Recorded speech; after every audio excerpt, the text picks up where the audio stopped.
What if some of the things you have called flaws your whole life were never flaws at all? What if the reason you feel different, too sensitive, hard to understand, or easily overwhelmed is not because something is wrong with you, but because your brain may process the world in a different way? There are people who spend years believing they are strange. They hear it from others. They hear it in school. They hear it in relationships. They hear it at work. And after a while, they begin to believe it. You're too dramatic. You're too quiet. You take things too seriously. You always overthink. You need to stop being so sensitive. But sometimes, what people call sensitivity is actually a nervous system receiving too much information at once. Sometimes, what people call being antisocial is actually exhaustion. Sometimes, what people call obsession is actually deep focus. And sometimes, what people call awkwardness is simply a different way of understanding communication. Today, I want to show you 5 common habits that may appear in people on the autism spectrum, especially in people whose signs were subtle enough to be missed for years. And the 5th sign may be the most misunderstood one of all, because many people confuse it with shyness, laziness, coldness, or not caring about others. But in reality, it can mean something very different. Before we go deeper, I need to say something clearly. This video is not a diagnosis. You should not watch one video and label yourself or someone else. But you can use this as a mirror. You can notice patterns. You can begin to ask better questions. And if several of these signs have been part of your life for a long time, it may be worth learning more or speaking with a qualified professional. Because understanding yourself can change the way you carry your own story. Autism is not a disease. It is not a character flaw. It is not something that makes a person less valuable. It is a different way of perceiving, processing, and responding to the world. And in many people, especially adults who were never diagnosed, the signs do not always look obvious. They can look like habits, preferences, struggles, exhaustion, routines, social confusion, or small things the person has been doing for years without knowing why. The first habit is hypersensitivity to sensory input. For some people, a loud noise is just annoying. For others, it feels like the sound goes straight through their body. A bright light can feel exhausting. A crowded room can feel heavy. A clothing tag can become impossible to ignore. A certain fabric can feel unbearable on the skin. A smell that no one else seems to notice can take over the entire room. And this is where many people misunderstand it. From the outside, it looks small. Someone may say, "It's just a light. It's just a shirt. It's just a little noise." But for the person experiencing it, it is not just anything. It can feel like the volume of the world is turned up too high. The brain receives too much, too quickly, with too much intensity. The television in the background. People talking at the same time. A phone buzzing. A chair scraping the floor. A fluorescent light flickering above.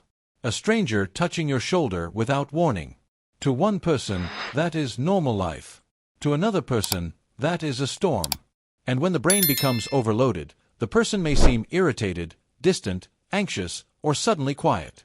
Not because they want attention. Not because they are trying to be difficult. But because their body is trying to survive too much stimulation at once. Imagine trying to have a calm conversation while several radios are playing around you, a bright light is pointed at your eyes, and something scratchy keeps touching your skin. Now imagine people telling you to stop exaggerating. That is why some people avoid certain places. Not because they hate people. Not because they are rude. But because their brain knows how expensive that environment will be. A shopping mall. A loud restaurant. A family gathering. A classroom. A party. A workplace full of noise and movement. For some people, those places do not just create discomfort. They create overload. And once you understand that, you stop seeing the person as dramatic. You begin to see that they may have been carrying more than anyone noticed. The second habit is having very intense and specific interests. And this is not just liking something. Everyone likes something. This is different. For some people, an interest becomes almost like a whole world. It could be animals, music, history, technology, psychology, trains, languages, maps, theology, video games, movies, space, medicine, numbers, art, or a specific topic that most people would only think about casually. But when this person becomes interested, they go deep. They want details. They want patterns. They want timelines. They want the origin of things. They want to understand how it works, why it matters, and what connects to what. Hours can pass without them realizing it. They may research, organize, compare, collect, memorize, explain, and return to that topic again and again.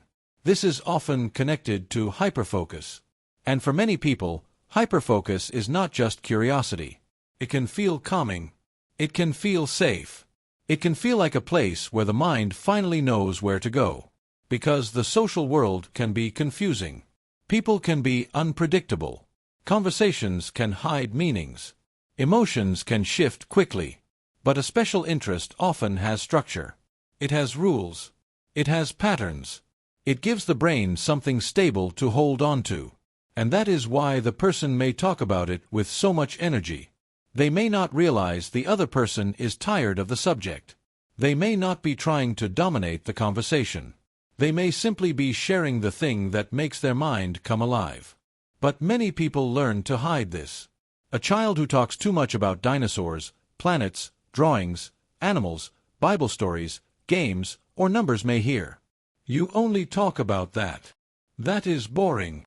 Nobody cares. Why are you so obsessed?" And slowly, they learn to shrink. They learn to hide their excitement. They learn to act less interested than they really are. They learn to dim the light in their own eyes so they do not make others uncomfortable.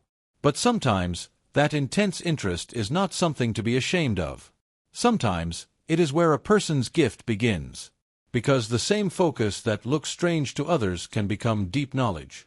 The same intensity that people mocked can become skill. The same mind that refused to stay on the surface can discover things others never noticed. The third habit is more literal thinking. And this one is easy to miss because people often confuse it with being naive, rigid, or too serious. But for some people, language is processed in a very direct way. They hear the words first. The hidden meaning may come later.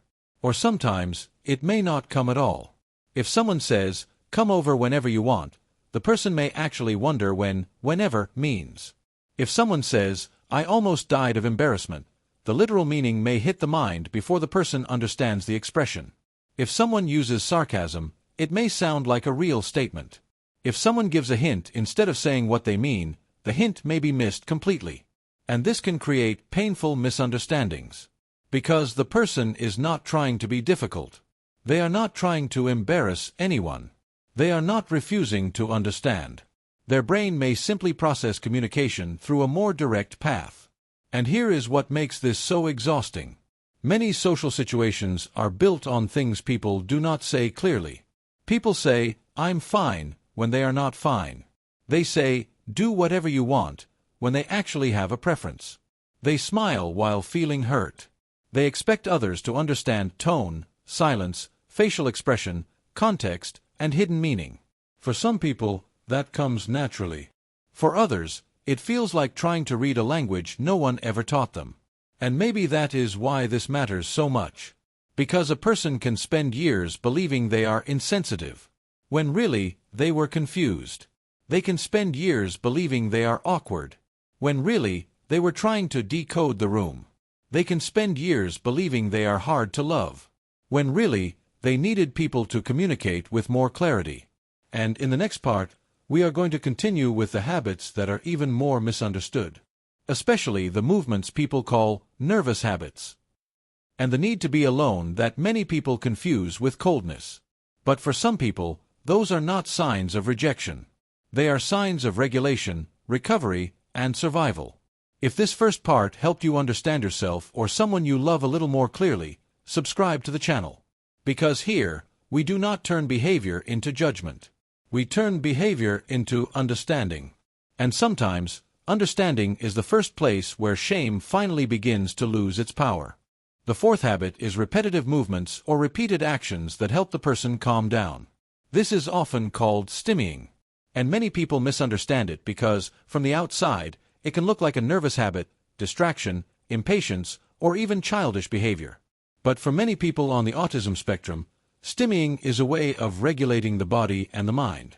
It may look like tapping a pen, bouncing a leg, rocking back and forth, moving the fingers, spinning an object, rubbing the hands together, repeating a sound, touching the same texture again and again, or pacing around the room while thinking.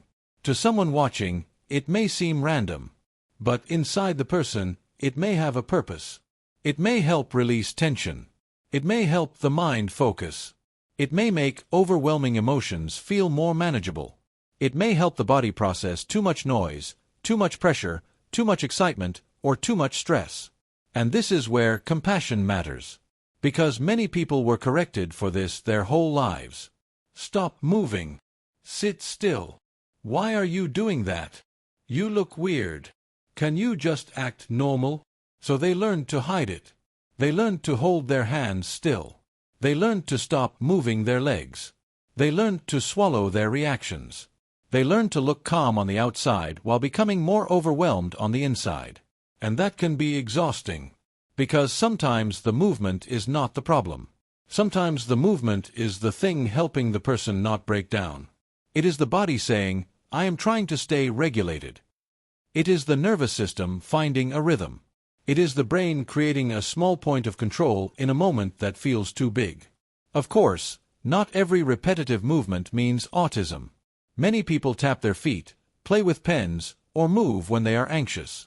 But when these patterns appear often, especially alongside sensory sensitivity, intense interests, literal thinking, and social exhaustion, they may be part of a bigger picture. And that brings us to the fifth habit. The one many people misunderstand the most. The need to be alone in order to recover. This is not always shyness. It is not always sadness. It is not always rejection. And it is not always a lack of love. For some people, social interaction costs more energy than others realize. A conversation may look simple from the outside. A family gathering may look normal. A day at school or work may look ordinary. But inside, the person may be constantly processing tone, facial expressions, noise, lights, body language, timing, expectations, interruptions, and unspoken rules. They may be asking themselves, am I talking too much? Did I respond correctly? Was that a joke? Are they upset with me? Should I look at their eyes? How long should I speak? Did I misunderstand something? Why is this room so loud? And while everyone else sees a normal conversation, the person may be doing invisible mental labor the entire time. So when they finally get home, they may not want to talk. They may not want to explain. They may not want to answer messages. They may not want more sound, more questions, more eye contact, more decisions, or more stimulation. They may just need silence. A dark room. A familiar routine. A safe object. A quiet activity. A few hours alone. Not because they hate people, but because their brain is trying to recover. This is why some people disappear after social events. This is why they may seem excited to go somewhere, but completely drained afterward. This is why they may love someone deeply, but still need space after spending time together. And this can confuse friends, family, and partners. Someone may think, did I do something wrong? Are they ignoring me? Why don't they want to talk? But sometimes the answer is simpler and deeper. They are recharging. They are coming back to themselves. They are letting their nervous system settle after carrying too much. And if someone has spent their whole life being misunderstood, they may also feel guilty for needing that space. They may force themselves to stay longer than they can handle. They may answer messages when they have no energy left. They may smile while exhausted. They may pretend to be fine because they are afraid people will think they are rude, selfish, cold, or difficult. But the truth is, needing recovery time does not make someone unloving. It makes them human. And for some people, it may be one of the most important ways they protect their mental and emotional balance. Now, here is the part that matters most. Any one of these habits, by itself, can be normal. Many people are sensitive to noise. Many people have strong interests. Many people take things literally sometimes. Many people fidget. Many people need time alone. So the point is not to take one sign and turn it into a label. The point is to notice the pattern. If several of these things have been part of someone's life for years, if they have caused real stress, confusion, exhaustion, social difficulty, or the feeling of always being different, then it may be worth looking deeper. Not with fear, not with shame, but with curiosity. Because sometimes the most painful part is not being different. The most painful part is being different without understanding why. A person can spend years thinking they are broken, when they are actually overwhelmed.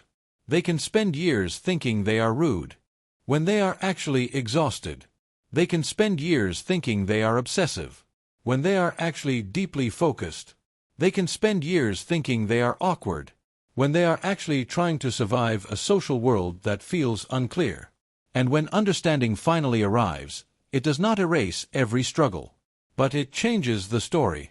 Because now the person can say, maybe I was not failing at being normal.